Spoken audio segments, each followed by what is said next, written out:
তো guys finally নতুন নতুন জুতা ঢুকলো।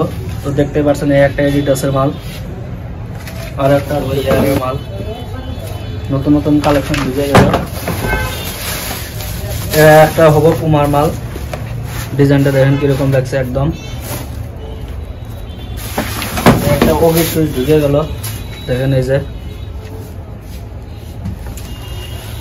আরেকটা ডিজাইন পাবেন, এটি একটা ব্ল্যাক কালারের হবো স্পোর্টসের মাল। এডিডাসের মাল গ্রিন কালার উইথ গ্রে।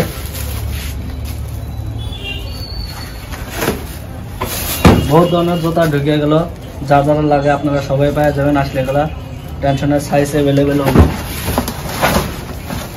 একটা ব্ল্যাক কালার পাবেন, ব্ল্যাক ব্লু। এই একটা ডিজাইন হবো। তো যাদের যাদের লাগে তো অবশ্যই দোকানে আসলে পাওয়া যাবেন।